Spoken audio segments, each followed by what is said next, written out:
हमें जबरदस्ती तुम किसी की दाढ़ी पकड़कर, किसी की टोपी उतारकर जय श्री राम का नारा लगवाओगे, जय भीम कोई बोल रहा है उसकी पिटाई करके जय श्री राम का नारा लगवाओगे, तो भैया इन जय श्री राम बोलने वालों की पहचान कर लो, ये आतंकी लोग हैं।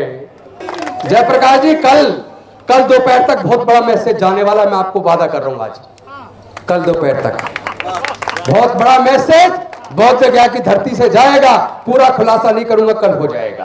बहुत बड़ा मैसेज, बहुत बड़ा मैसेज पूरे दुनिया के बौद्धों को भी और विरोधियों को भी चला जाने वाला है। उसकी घोषणा मैं नहीं करूंगा, कल आप अपने आप देख लेना। कम से कम धोखा देना तो बंद करो आदरणीय प्रधानमंत्री जी। अगर हमने दुनिया को युद्ध नहीं बुद्ध दिया तो भारत के अंदर धर्म के नाम पर नफरत क्यों, भारत के अंदर जाति के नाम पर नफरत क्यों? आप पहल क्यों नहीं करते? भारत में जातियों को खत्म करने का आंदोलन आप खुद क्यों नहीं करते? अनुसूचित जाति, जनजाति, पिछड़े वर्ग के लोग और यहां तक कि जो लोग ईसाई बन गए, सिख बन गए, मुस्लिम बन गए, उनके अंदर भी 80% लोग SC ST OBC के हैं। उन सब के पूर्वज बौद्ध थे, इसलिए अपनी बुजुर्गों की सांस्कृतिक विरासत में, बुद्ध के धम्म में जिस दिन उन सब ने वापसी कर ली तो भारत का 80% समाज बौद्ध हो जाएगा। और जो बौद्धों पर, दलितों पर, पिछड़ों पर, आदिवासियों पर, अल्पसंख्यकों पर हमला करता है वो हिंदू समाज अल्पमत में आ जाएगा, उनको अल्पसंख्यक का दर्जा मिलेगा। उसके बाद किसी की हिम्मत नहीं है कोई हमारी सांस्कृतिक विरासत पे हमला कर सके।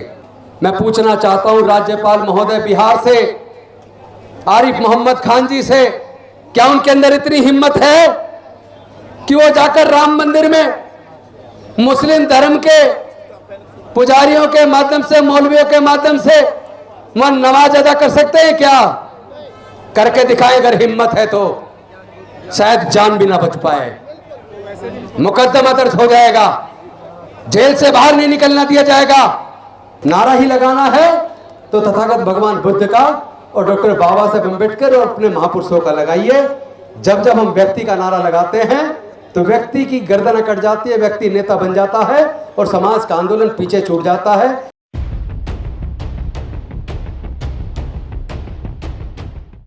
दुनिया को शांति और मानवता का संदेश देने वाले तथागत भगवान बुद्ध तमाम देश की महिलाएं, दलितों, पिछड़ों, आदिवासियों और वंचित समाज के हजारों साल की गुलामी तोड़ने वाले डॉक्टर बाबा साहेब अम्बेडकर जी, बहुजन समाज के सभी संत महापुरुषों के चरणों में नमन करते हुए आदरणीय भिक्षु संघ और सभी दूर दराज से आए हुए साथियों को क्रांतिकारी जय भीम, विनम्र नमो बुधाए। अभी कुछ साथियों ने मेरे नाम का नारा लगाया। मेरा निवेदन है, जब जब व्यक्ति के नाम के नारे लगते हैं आंदोलन पीछे छूट जाता है, तो कृपया नाम का नारा ना लगाएं। हमारे पास विश्व गुरु तथागत भगवान बुद्ध हैं जिन्होंने पूरे दुनिया को शांति और मानवता का संदेश दिया, समता, स्वतंत्रता, बंधुता और न्याय का संदेश दिया, प्रज्ञाशील, करुणा और मैत्री का मार्ग दिया।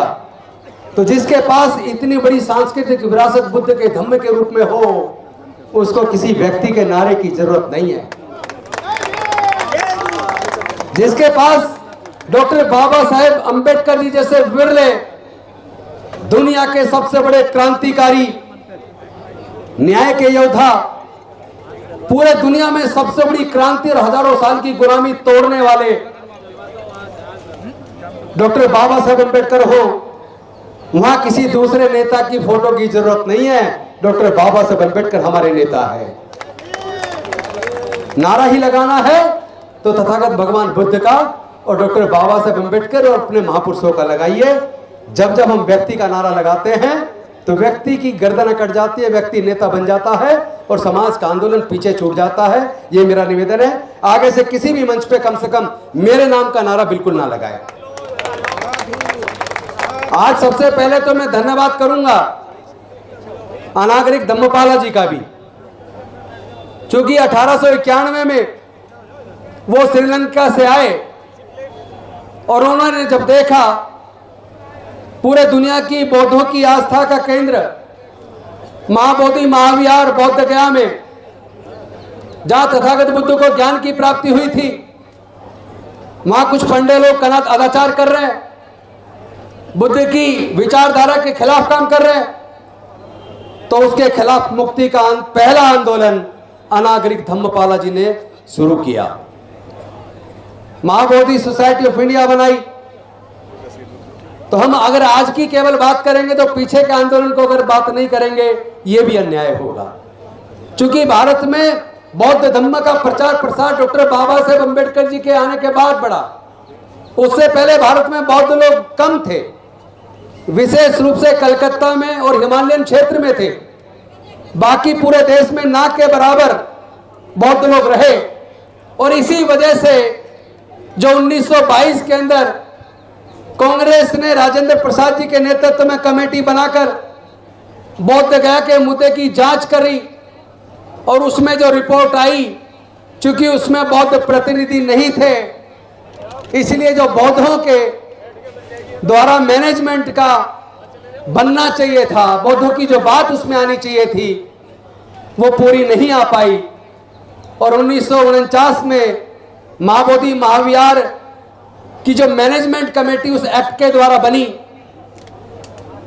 उस कमेटी के अंदर जो बौद्धों के हाथ में होना चाहिए था, उसमें चार बौद्ध धर्म से अलग हिंदू धर्म के लोगों को डाल दिया गया।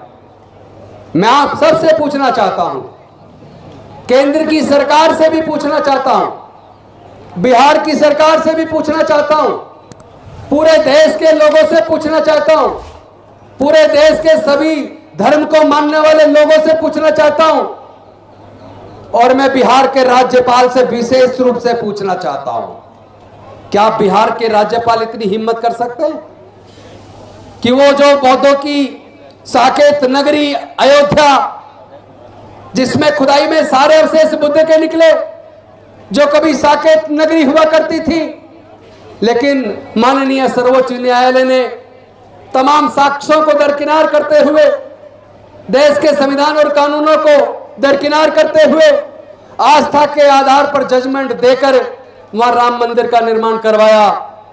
मैं पूछना चाहता हूं राज्यपाल महोदय बिहार से, आरिफ मोहम्मद खान जी से, क्या उनके अंदर इतनी हिम्मत है कि वो जाकर राम मंदिर में मुस्लिम धर्म के पुजारियों के माध्यम से, मौलवियों के माध्यम से वहां नमाज अदा कर सकते हैं? क्या करके दिखाएं? अगर हिम्मत है तो शायद जान भी ना बच पाए, मुकदमा दर्ज हो जाएगा, जेल से बाहर नहीं निकलना दिया जाएगा। एक संवैधानिक पद पे बैठा आदमी, हम ऐसा कैसे मान सकते हैं कि उनको पता नहीं है महाबोधि महाविहार में तथागत बुद्ध को ज्ञान की प्राप्ति हुई थी? हम ऐसा कैसे मान सकते हैं कि बिहार के राज्यपाल को यह पता नहीं है कि यह पूरे दुनिया के बौद्धों की आस्था का केंद्र है, और वहां तथागत बुद्ध की प्रतिमा के सामने, वो भी बुद्ध पूर्णिमा के दिन 12 मई 2025 को, जिस तरीके से उन्होंने बुद्ध की प्रतिमा की तरफ पीठ करके, और वो छोटा बुद्ध का स्तूप, जो 100 साल का फोटो आपने पुराना देखा होगा जिसमें नेपाल नरेश परिवार के साथ आए थे, वो बुद्ध की प्रतिमा के सामने छोटा गोल स्तूप था, उसमें एक छोटी शिला थी जिसमें बुद्ध की प्रतिमा बनी हुई थी, जिसको बाद में तोड़ दिया गया।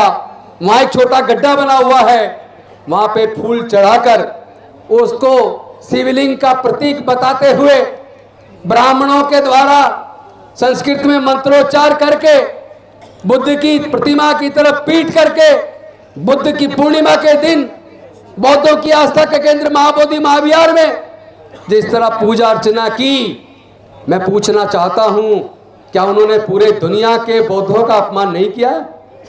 कि उन्होंने पूरे दुनिया के बौद्धों की आस्था का अपमान नहीं किया? क्या उन्होंने दो धर्मों के बीच में वैमनस्य पैदा करने का काम नहीं किया? क्या उन्होंने भारत के संविधान के खिलाफ काम नहीं किया? क्या उन्होंने पूरे दो धर्मों के बीच में दंगे पैदा करने का काम नहीं किया? अरे आम आदमी कोई करता, उसको मुकदमा दर्ज करके जेल में डाल दिया जाता, उसकी जमानत हो नहीं पाती। और ऐसे राज्यपाल को अब तक केंद्र की सरकार ने हटाया नहीं, और उसका अकेले का दोष नहीं है। गया के डीएम, जो महाबोधि महाविहार की मैनेजमेंट कमेटी के चेयरमैन है, वो वहां उपस्थित हैं। महाबोधि महाविहार की मैनेजमेंट कमेटी के सदस्य उपस्थित हैं, वहां के कमिश्नर उपस्थित हैं, पुलिस अधिकारी उपस्थित हैं, उन सब के सामने ये क्राइम हुआ। पूरे दुनिया के बौद्धों की आस्था का अपमान किया, इसको हम बर्दाश्त नहीं कर सकते। देखना यह है, छोटे छोटे मुद्दे पे सर्वोच्च न्यायालय सुमोटो एक्शन लेता है। आज तो पूरे भारत के सर्वोच्च न्यायालय के मुख्य न्यायाधीश बौद्ध हैं, क्या उनको सुमोटो एक्शन नहीं लेना चाहिए? और वो ना ले तो कोई दूसरा सुप्रीम कोर्ट का जज ले, वो भी ना ले तो पटना हाई कोर्ट का जज सुमोटो एक्शन ले। आप अगर बौद्धों की आस्था का अपमान करते हैं तो याद रहिए, आपकी भी आस्था के ऊपर हमले होंगे, आप अकेले पड़ जाएंगे। अभी तो जो आपको ताकत मिल रही है, ये ताकत भारत के अति पिछड़ों, दलितों, आदिवासियों की वजह से मिल रही है, जो अज्ञानतावश अभी तक अपने पूर्वजों का इतिहास नहीं जानते। कहते हैं ना, जो लोग अपना इतिहास नहीं जानते वो कभी इतिहास नहीं बना सकते। यह शर्म की बात है कि पूरा भारत कभी सम्राट अशोक के टाइम पर अखंड भारत बौद्ध में था, लेके म्यांमार से ईरान तक पूरा भारत बौद्ध में था। और जहां भी खुदाई होती है केवल बुद्ध के अवशेष निकलते हैं, किसी दूसरे देवी देवता का आज तक कोई भी अवशेष नहीं मिला। अरे अपने बुजुर्गों के इतिहास को तो पढ़ लो। अगर आप अपनी दुनिया की सबसे बेशकीमती सांस्कृतिक विरासत के इतिहास को नहीं जानते, अगर आप अपने पूर्वजों के इतिहास को नहीं जानते, तो आपसे बड़ा दोषी कोई नहीं है। आपको तो डूब मरना चाहिए। जिस दिन भारत के बहुजन समाज के लोग, अनुसूचित जाति जनजाति पिछड़े वर्ग के लोग, और यहां तक कि जो लोग ईसाई बन गए, सिख बन गए, मुस्लिम बन गए, उनके अंदर भी 80% लोग SC ST OBC के हैं। उन सब के पूर्वज बौद्ध थे। इसलिए अपनी बुजुर्गों की सांस्कृतिक विरासत में, बुद्ध के धम्म में जिस दिन उन सब ने वापसी कर ली, तो भारत का 80% समाज बौद्ध हो जाएगा। और जो बौद्धों पर, दलितों पर, पिछड़ों पर, आदिवासियों पर, अल्पसंख्यकों पर हमला करता है, वो हिंदू समाज अल्पमत में आ जाएगा, उनको अल्पसंख्यक का दर्जा मिलेगा। उसके बाद किसी की हिम्मत नहीं है कोई हमारी सांस्कृतिक विरासत पे हमला कर सके। हमें लड़ने की जरूरत नहीं है। हम लोग डॉक्टर बाबा साहेब अम्बेडकर को मानने वाले लोग हैं, हम भारत के संविधान को मानने वाले लोग हैं। हमें किसी से धर्म के नाम पे लड़ने की जरूरत नहीं है। ये वैसे भी लड़ाई लाठी गोली की नहीं है, विचारधारा की है। और विचारधारा की लड़ाई को केवल विचारधारा से लड़ा भी जा सकता है और जीता भी जा सकता है। और आपकी विचारधारा का अच्छा पक्ष यह है कि बौद्ध धर्म का प्रचार प्रसार कभी औजार हथियार से या लालच से नहीं हुआ। बौद्ध धर्म अगर पूरे दुनिया में फैला है तो अपने अच्छे आचरण से फैला है, नैतिकता से फैला है, सदाचार से फैला है, सबके प्रति मंगल भाव से फैला है, मानवता से, समता, स्वतंत्रता, बंधुता, न्याय, प्रज्ञाशील, मैत्री और करुणा के मार्ग की वजह से फैला है। जो मार्ग दुनिया में सर्वोत्तम है वो अपने आप फैल रहा है। आधे से ज्यादा यूरोप बौद्ध बनता जा रहा है। अमेरिका, ऑस्ट्रेलिया में बौद्धों की संख्या बढ़ती जा रही है। और मैं विश्वास दिलाता हूं 5 अक्टूबर 2022 को डॉक्टर बाबा साहेब अम्बेडकर के भवन रानी झांसी रोड पर जब हमने 22 प्रतिज्ञा लेकर बौद्ध धर्म की दीक्षा ली, उसके बाद बौद्ध में भारत का सपना, बाबा साहब का सपना साकार होने चला है। कम से कम 20 करोड़ लोग आज भारत में बौद्ध धर्म को मानते हैं। और दुनिया को अगर शांति चाहिए, अगर यूक्रेन रसिया के बीच युद्ध चल रहा है, अगर फिलिस्तीन इजराइल के बीच युद्ध चल रहा है, या दुनिया के किसी भी देश में युद्ध चल रहा है, तो उसको अशांति से शांति में बदलने के लिए, युद्ध खत्म करके मानव कल्याण की भावना अगर पैदा हो सकती है तो तथागत बुद्ध के धम्म से हो सकती है। हमारे प्रधानमंत्री तो दुनिया में जाके कहते हैं हमने दुनिया को युद्ध नहीं बुद्ध दिया, लेकिन कम से कम धोखा देना तो बंद करो आदरणीय प्रधानमंत्री जी। अगर हमने दुनिया को युद्ध नहीं बुद्ध दिया तो भारत के अंदर धर्म के नाम पर नफरत क्यों? भारत के अंदर जाति के नाम पर नफरत क्यों? आप पहल क्यों नहीं करते? भारत में जातियों को खत्म करने का आंदोलन आप खुद क्यों नहीं करते? हम करेंगे। जब भारत बौद्ध में बन जाएगा तो जाति अपने आप खत्म हो जाएगी और हम अपने बुजुर्गों की सांस्कृतिक विरासत को मजबूत करेंगे। साथियों, उस आंदोलन को जो 1891 में शुरू हुआ, आपको पता उसमें उनके ऊपर हमला हुआ, मुकदमा भी बना, गया के जिला मजिस्ट्रेट से केस भी जीते। उसके बाद 100 साल बाद 1992 में फिर आंदोलन शुरू हुआ। आंदोलन बेहद सफलता से चल रहा था। इसी जंतर मंतर पर 1.5 साल तक आदरणीय भिक्खू संघ बैठा है। उनमें बहुत सारे भिक्खू आंदोलन में रहे हैं, भिक्खुओं ने कुर्बानी दी है और हम तो समता सैनिक दल के एक सिपाही के नाते पूरे आंदोलन में उसमें बनते सुरेश ससई जी के साथ रहे हैं। 1.5 साल आंदोलन चला, लेकिन उस आंदोलन के साथ सत्ता ने धोखा दिया। हमारे एक बौद्ध भिक्खुओं को अल्पसंख्यक आयोग में मेंबर बना दिया, बाकी को बीटीएमसी के अंदर 4 को मेंबर बना दिया और ये आश्वासन दिया हम बीटीएमसी एक्ट 1949 को रद्द कर देंगे, बदलाव कर देंगे, लेकिन छोटी छोटी कुर्सियां देकर पूरे आंदोलन को धोखा देकर ध्वस्त कर दिया। तो धोखा तब भी हुआ, धोखा इस बार फिर करने की कोशिश की है, पर पिछले अनुभव से हमें सबक लेना, इस बार धोखा खाना नहीं है। अगर 10 तारीख को 10 मई को उस आंदोलन को कुचलने के लिए हमारे लोगों के बीच से हमारे लोगों के खिलाफ मुकदमा दर्ज करा, बौद्ध भिक्खुओं के खिलाफ मुकदमा दर्ज करवाया, अगर उस आंदोलन को सस्पेंड करने की घोषणा करवाई, चूंकि 12 तारीख को 12 लाख लोगों का आह्वान हमने भी किया था। हमें आज भी याद है जब वो मैसेज चला गया कि आंदोलन स्थगित हो गया है, लोगों ने पूरी ट्रेन कर रखी थी बुक बनते जी, उन्होंने अपनी ट्रेन को रद्द किया, एयर टिकटों को रद्द किया, लाखों लोगों ने अपने टिकट कैंसिल करवाए उनके, बल्कि एयर टिकट का तो पैसा भी वापस नहीं हुआ, रेलवे का तो फिर भी काफी पैसा वापस हुआ। गलत मैसेज चला गया और जिन लोगों ने जिनके इशारे पर जिस दबाव में या बीटीएमसी में कुछ मिल जाएगा ये सोचकर इस आंदोलन को वापस लिया, चाहे डर की वजह से लिया, चाहे लालच की वजह से लिया या कोई भी कारण रहा, वो लोग कहीं ना कहीं उस शिकंजे में फंस गए कि कहीं ना कहीं इस आंदोलन को नुकसान पहुंचा। मैं आप सबसे निवेदन करता हूं साथियों, आप ना तो आकाश लामा को दोष दीजिए, ना बनते प्रज्ञाशील को दोष दीजिए, ना बनते विनाचार्य या बनते राहुल जी को दोष दीजिए। ये दोष हमारे समाज में एक दोष है। हम चीजों को, बुद्ध को मानने की बात करते हैं लेकिन बुद्ध के विचार पर चलते नहीं। हम बाबा साहब अम्बेडकर की मूर्तियां लगाते हैं लेकिन उनके विचार का आत्मसात नहीं करते।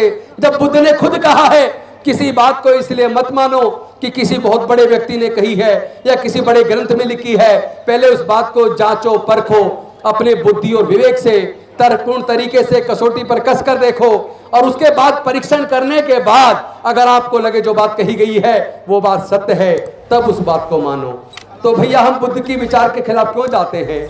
हम किसी के लालच में या डर में क्यों चले आते हैं? अरे अभी एक भिक्खू को बहुत जेल में डाला है, आप हमें सबको जेल में डाल दो, हम जेल में भी विपश्यना करेंगे और जेल से ही आंदोलन बड़ा करेंगे। हम जेल से आंदोलन बड़ा करेंगे। ये जेल की दीवारें हमारे आंदोलन को कमजोर नहीं कर सकती, ये हमें डराना बंद करें। हम लोग डरने वाले नहीं हैं, क्योंकि जब हमने 22 प्रतिज्ञाएं दोहराई थी तब भी हमें डराया गया था, 3.5 घंटे थाने में बिठा के ग्रिल किया था, हमें डराया था आपको जेल भेज देंगे, आप माफी मांग लो। हमने माफी किस बात की? डॉक्टर बाबा साहब अम्बेडकर की 22 प्रतिज्ञाओं के लिए तो अगर जान भी देनी पड़े तो जान देंगे। हम झुकेंगे नहीं, ना झुकेंगे, ना बिकेंगे, ना रुकेंगे, ना डरेंगे, आंदोलन चलाएंगे। लोगों ने कोशिश की, पहले डराया, काम नहीं चला, फिर लालच दिया, राज्यसभा ले लो, राज्यपाल बन जाओ।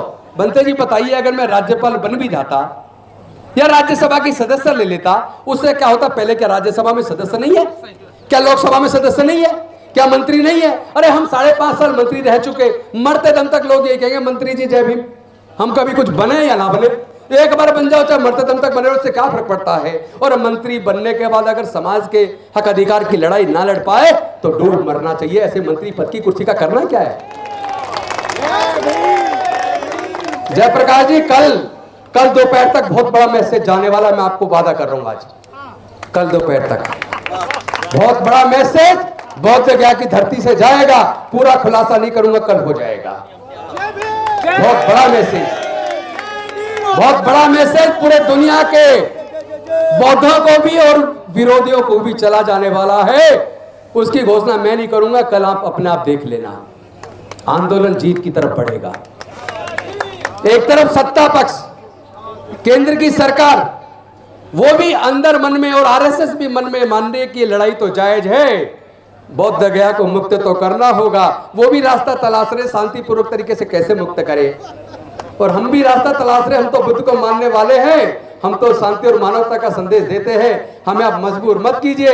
हम हाथ जोड़ना जानते हैं, जरूरत पड़ने पर हाथ मरोड़ना और हाथ तोड़ना भी जानते हैं, पर हाथ तोड़ेंगे नहीं। हम हाथ तोड़ेंगे नहीं, मरोड़ेंगे नहीं। अभी तो हाथ जोड़ के निवेदन करेंगे। और मुझे पता है आदरणीय प्रधानमंत्री जी खुद बौद्ध हैं। वो कहते हैं, भाई मैं अपनी तरफ से नहीं कह रहा हूं, जब वो पूरे दुनिया में जाकर कह रहे हैं मैं बुद्ध के देश से आया हूं, और हमारे यूपी के मुख्यमंत्री तो वो कपड़े ऐसे पहनते हैं कि विदेश में सोचते हैं कि ये बौद्ध भिक्खु है, लेकिन वो बौद्ध भिक्खु नहीं है। हालांकि नाथ संप्रदाय के हैं, नाथ संप्रदाय भी बौद्ध का संप्रदाय था, ये इतिहास गवाह है। तो वो आज भटक गए, जो भटके हुए लोग उनका भी आह्वान है, वापस बुद्ध के धम्म में आओ। योगी जी आप भी आओ, आपका भी स्वागत है। अंधविश्वास पाखंडवाद को छोड़ो, नफरत से कुर्सी तो पाई जा सकती है, लेकिन मुझे इस मौके पे डॉक्टर बाबा साहब अम्बेडकर की एक संविधान सभा की स्पीच याद आती है, जब उन्होंने कहा था अगर किसी राज्य को जीतने के लिए, अपने में मिलाने के लिए बार बार युद्ध करना पड़े तो उस जीत का कोई फायदा नहीं है। अगर शांतिपूर्वक तरीके से विचार विमर्श करके उनको विचार से अपने साथ जोड़ के जीत लो तो स्थायी जीत होगी। तो हमें भी स्थायी जीत चाहिए। हमें जबरदस्ती तुम किसी की दाढ़ी पकड़कर, किसी की टोपी उतारकर जय श्री राम का नारा लगवाओगे, जय भीम कोई बोल रहा है उसकी पिटाई करके जय श्री राम का नारा लगवाओगे, तो भैया इन जय श्री राम बोलने वालों की पहचान कर लो, ये आतंकी लोग हैं, ये आतंकवादियों से कम नहीं है। क्योंकि गांव के लोग, मैं जानता हूं, बचपन में जाता था, गांव देहात के लोग तो बेचारे राम राम करते हैं, जय सिया राम करते हैं, जय श्री राम नहीं करते। जय श्री राम तो लोग जय भीम बोलने वालों को पिटाई करके कहते हैं जय श्री राम बोल। अलीगढ़ में हुआ मेन रोड पर, और ऐसे कई वीडियो देखे, किसी मुस्लिम की दाढ़ी नोच रहे, टोपी उतरवा रहे, कह रहे हैं बोल जय श्री राम। भैया जबरदस्ती करवाओगे क्या? अरे अपने अंदर दम पैदा करो। अगर आपकी विचारधारा में दम होता तो जिस तरह बुद्ध का धम्म पूरे दुनिया में फैला है, आपका धर्म क्यों नहीं फैला? आपका तो भारत में भी सिकुड़ रहा है, आप भारत में इनसिक्योर है, डर रहे कि बौद्ध धर्म बढ़ रहा है, तो बौद्ध धर्म तो बढ़ेगा।